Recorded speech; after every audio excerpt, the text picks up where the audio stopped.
નમસ્કાર, આપ જોઈ રહ્યા છો ન્યૂઝ 18 ગુજરાતીના તમામ મહત્વપૂર્ણ સમાચારની સાથે હું છું લુબના ખાન। અમદાવાદમાં મદ્રેસાઓના મેપિંગની કાર્યવાહી શરૂ કરવામાં આવી છે। જિલ્લામાં આવેલી મદ્રેસાના મેપિંગની કાર્યવાહી થઈ રહી છે। સર્વે મામલે અમદાવાદ ડીઈઓએ બોલાવી છે બેઠક। મદ્રેસામાં અભ્યાસ કરતા બિન મુસ્લિમ બાળકોનો સર્વે થશે।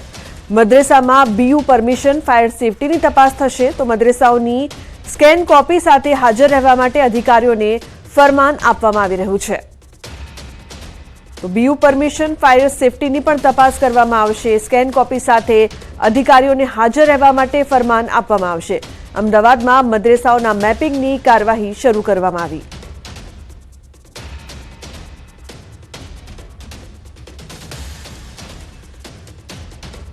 રાજ્યમાં ચાલતા મદ્રેસાઓના સર્વે માટે પ્રાથમિક શિક્ષણ વિભાગ દ્વારા જે આદેશ કરવામાં આવ્યો છે ને જેના પગલે અમદાવાદ જિલ્લા શિક્ષણ અધિકારી દ્વારા જે છે તે તાત્કાલિક અસરથી અમદાવાદની સેન્ટ ઝેવિયર્સ લોયોલા ખાતે સ્કૂલ જે છે ત્યાં બેઠક બોલાવવામાં આવી હતી અને જે મદ્રેસામાં અભ્યાસ કરતા બિન મુસ્લિમ બાળકોના સર્વે સહિતના જે અલગ અલગ મુદ્દાઓ જે છે તેની તપાસ માટે અહીંયા માર્ગદર્શન આપવામાં આવ્યું હતું અને આ બેઠક જે છે તે બોલાવવામાં આવી હતી।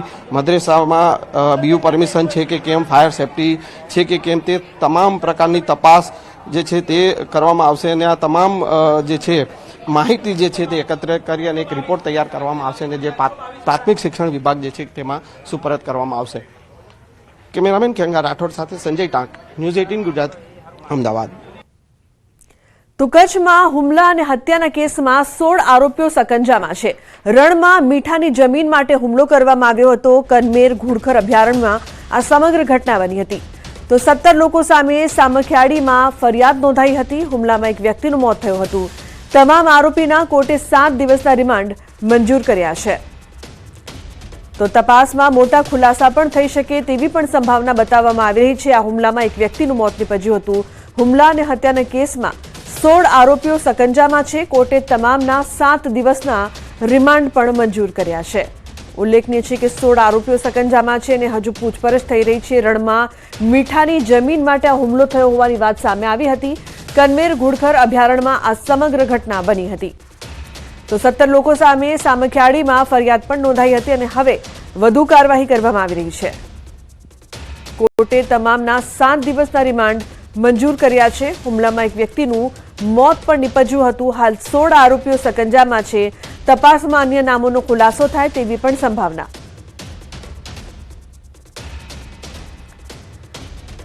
તો કનમેર ઘુડખર અભયારણ્યની આ સમગ્ર ઘટનામાં 17 લોકો સામે ફરિયાદ નોંધાઈ છે, જેમાંથી 16 લોકો સકંજામાં છે। આ હુમલામાં એક વ્યક્તિનું મોત પણ નીપજ્યું હતું। હાલ તપાસ થઈ રહી છે। તપાસમાં આરોપીના 7 દિવસના રિમાન્ડ પણ મંજૂર કરવામાં આવ્યા છે। હાલ 16 આરોપીઓ સકંજામાં છે, જ્યારે અન્ય આરોપીઓ જે છે તેમની શોધખોળ જારી છે। અન્ય નામોના ખુલાસા થાય તેવી પણ સંભાવના જોવામાં આવી રહી છે।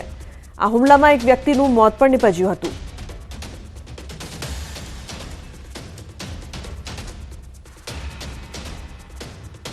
તો હુમલા અને હત્યાના કેસમાં 16 આરોપીઓ સકંજામાં આવ્યા છે। કોર્ટે તમામના 7 દિવસના રિમાન્ડ મંજૂર કર્યા।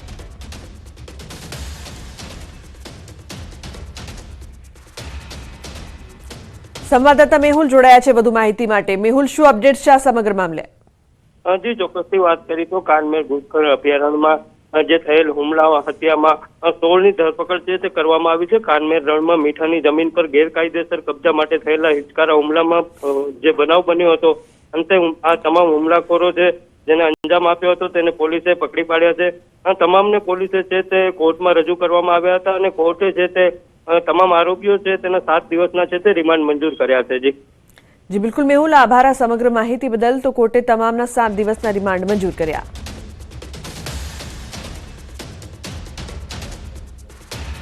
તો વધતી ક્રાઇમની ઘટનાને લઈને સુરત પોલીસ હવે એક્શનમાં આવી છે। રાત્રિના સમયે પોલીસનું કોમ્બિંગ, પહેલા હથિયાર જમા કરાવવા કરાયું એલાયન્સ। ગેરકાયદે હથિયાર રાખનારા સામે કાર્યવાહી કરવામાં આવશે। જહાંગીરપુરા સહિતના વિસ્તારમાં કોમ્બિંગ હાથ ધરાશે। લોકો સ્વયંભૂ 43 હથિયાર મૂકીને ગયા છે। ચપ્પુ, તલવાર, પાઇપ સહિતના હથિયાર જમા કરાવવામાં આવ્યા છે। તો ગેરકાયદેસર જે લોકો હથિયાર રાખે છે તેમની સામે કાર્યવાહી કરવામાં આવી રહી છે। જહાંગીરપુરા સહિતના વિસ્તારોમાં કોમ્બિંગ કરવામાં આવ્યું। લોકોએ સ્વયંભૂ 43 જેટલા હથિયાર મૂક્યા છે। સુરત પોલીસ હવે એક્શન મોડમાં જોવા મળી રહી છે। તો રાત્રિના સમયે પોલીસ દ્વારા કોમ્બિંગ કરવામાં આવ્યું. ગેરકાયદે હથિયાર રાખનાર સામે કાર્યવાહી. કીર્તેશ જોડાયા છે ફોન લાઈન પર વધુ માહિતી માટે. કીર્તેશ, શું વધુ માહિતી? હવે ગેરકાયદે હથિયાર રાખનારની ખેર નથી. બિલકુલ, સુરત પોલીસે ગુનાખોરી ડામવા માટે છેલ્લા કેટલાક નવતર પ્રયોગો શરૂ કર્યા છે. ખાસ કરીને સુરતના અલગ અલગ વિસ્તારમાં પોલીસ દ્વારા જે વિસ્તારમાં જે કોમ્યુનિટી રહેતી હોય તેમની લેંગ્વેજમાં તેમને સૂચના આપવામાં આવે છે કે જો તમે ગેરકાયદે કોઈ હથિયાર રાખ્યા હોય તો પોલીસને જમા કરાવી દો, જેને લઈને પોલીસ કોઈ કાર્યવાહી નહીં કરે. અલબત્ત પોલીસો પેટ્રોલિંગ અથવા ચેકિંગ કરશે અને હથિયાર મળી આવશે તો કાયદેસરની કાર્યવાહી કરવામાં આવશે. એટલે કે ગુનાખોરી ડામવા માટેનો એક નવતર પ્રયોગ શરૂ કર્યો છે. 2 દિવસ પહેલા ઉધના પોલીસે કર્યો હતો અને ગઈકાલે રાત્રે જહાંગીરપુરા પોલીસે પણ આ પ્રકારે નવતર પ્રયોગ કરી અસંખ્ય પ્રમાણમાં તલવાર, ચાકુ, રેમ્બો છરા, કુટ્ટી, લાકડાના પટ્ટાથી સામગ્રી કબજે કરી છે. જી બિલકુલ, આભાર સમગ્ર માહિતી બદલ. અમદાવાદના ઓઢવમાં આગને કાબૂમાં લેવાના પ્રયાસો થઈ રહ્યા છે. રિંગ રોડ પરના પાટીદાર એસ્ટેટનો બનાવ. પ્લાસ્ટિકના ગોડાઉનમાં આગ લાગવાની ઘટના બની હતી. ફાયર બ્રિગેડના 5 વાહનો ઘટના સ્થળ પર પહોંચ્યા છે. હાલ આગ પર કાબુ મેળવવાની પ્રક્રિયા ચાલુ છે. તો પ્લાસ્ટિકના ગોડાઉનમાં અચાનક આગ લાગી હતી. ફાયર બ્રિગેડના 5 વાહનો ઘટના સ્થળે છે. ફોન લાઈન પર સંવાદદાતા વિભુ જોડાયા છે વધુ માહિતી માટે. વિભુ, શું અપડેટ્સ છે? આ આગને કાબૂમાં લેવાના પ્રયાસો થઈ રહ્યા છે. ત્યારે એક પછી એક જગ્યાએ આગના બનાવો છે તે વધી રહ્યા છે. ત્યારે અમદાવાદના ઓઢવ વિસ્તારમાં આવેલા એક પ્લાસ્ટિકના ગોડાઉનમાં આગ લાગી હતી અને ફાયર બ્રિગેડને વાહનો છે તે ઘટના સ્થળ પહોંચી આગને કાબૂમાં કરી લેવામાં આવી છે. કોઈ જાનહાનિ થઈ નથી, પરંતુ આગ કયા કારણોસર લાગી છે તેની તપાસ ચાલી રહી છે. જી બિલકુલ વિભુ, કેટલું નુકસાન થયું છે અને આજુબાજુના જે વિસ્તારો છે તેને લઈને શું માહિતી? લુગના જે રીતે આગ લાગી હતી અને પ્લાસ્ટિક હતું, કારણ કે આખો ગોડાઉન છે પ્લાસ્ટિકનો હતો અને પ્લાસ્ટિકમાં જે આગ છે તે પકડાઈ હતી. તેને લઈને જ ઇમરજન્સી ફાયર બ્રિગેડની જે ટીમ છે તે ઘટના સ્થળે પહોંચી અને પાણીનો મારો ચલાવ્યો હતો. 1 કલાકથી વધારે જહેમત બાદ આગને કાબૂમાં કરી લેવામાં આવી છે. જોકે કોઈ મોટું નુકસાન થયું નથી, પરંતુ અત્યારે આગનું કારણ શા માટે લાગી છે આગ તેનું કારણની તપાસ ચાલી રહી છે અને આજુબાજુમાં પણ કોઈ નુકસાન નથી. જી બિલકુલ વિભુ, આભાર સમગ્ર માહિતી બદલ. તો હાલ આગ પર કાબુ મેળવવા પ્રયાસો થઈ રહ્યા છે.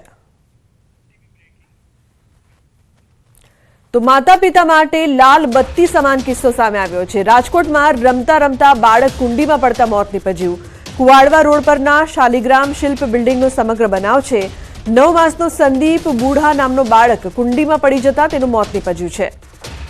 તો માતા પિતા માટે લાલ બત્તી સમાન કિસ્સો સામે આવ્યો છે.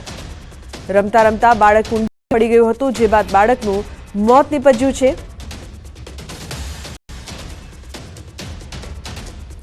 બોર્ડના પરિણામ બાદ વિદ્યાર્થીઓને એડમિશન માટે જરૂર પડતી આવક અને જાતિના દાખલા માટે રાજ્યભરની સરકારી કચેરીઓમાં લાંબી લાઈન જોવા મળે છે. ત્યારે ડાંગ જિલ્લામાં વહીવટી તંત્રએ સુચારુ આયોજન કરીને વિદ્યાર્થીઓને અને વાલીઓને હાલાકી ન પડે તે માટે યોગ્ય વ્યવસ્થા કરી છે.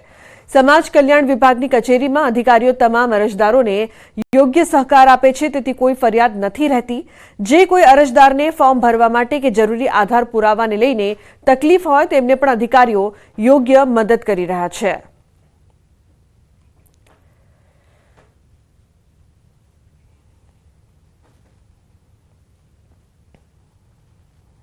અને રોજની લગભગ 40 થી 45 અરજીઓ આવે છે. દરેક અરજીઓ અમે સ્વીકારી અને ચકાસણી કરીએ. અરજદારને સમજણ આપીએ છીએ કે દરેક ડોક્યુમેન્ટ જો કંઈ ખૂટા કરતા અરજદારને માર્ગદર્શન આપી મંગાવડાવી અને સેમ ડે અરજી નિકાલ કરવાનો અમે પ્રયત્ન કરીએ છીએ. એવું ખાસ નથી કે સરકાર દ્વારા જે કામ કરે છે એમને જે ડોક્યુમેન્ટ ચેક કરવાનું હોય તો એમની ફરજમાં આવે છે, તો એ લોકો ફરજ પ્રમાણે એમની કાગળિયા ચેકિંગ કરીને જાતિનો દાખલો આપવા માટે પ્રયત્ન કરે છે.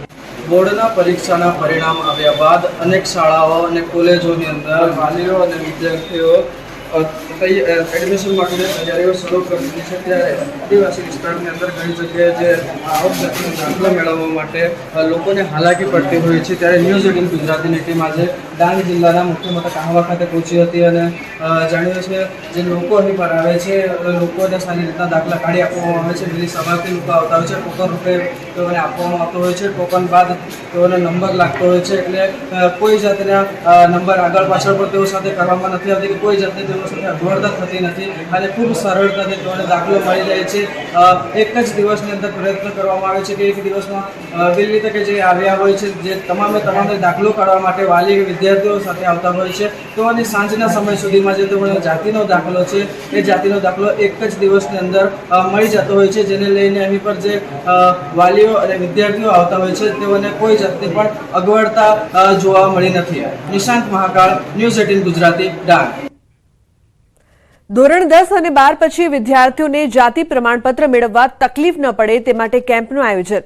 સમાજ કલ્યાણ તરફથી પાલડીની નરસિંહ ભગત છાત્રાલયે કરવામાં આવ્યું કેમ્પનું આયોજન. અરજદારોને કોઈપણ પ્રકારની મુશ્કેલી ન પડે તે માટે અલગ અલગ કાઉન્ટરો ઉભા કરાયા છે. સાથોસાથ મંડપ, પાણી અને કુલરની ખાસ વ્યવસ્થા કરવામાં આવી છે. તો અરજદારોને અગવડ ન પડે તેના માટે ખાસ વ્યવસ્થા પણ કરવામાં આવી છે. અમદાવાદના પણ દ્રશ્યો સામે આવી રહ્યા છે કે જ્યાં કુલરની વ્યવસ્થા કરવામાં આવી છે. જાતિ પ્રમાણપત્ર માટે જે આયોજન કરવામાં આવ્યું હતું, પાલડીની નરસિંહ ભગત છાત્રાલયના કેમ્પનું આયોજન કરવામાં આવ્યું હતું, ત્યારે સમાજ કલ્યાણ તરફથી આ ખાસ વ્યવસ્થા કરવામાં આવી છે જેથી કરીને લોકોને મુશ્કેલી ન થાય.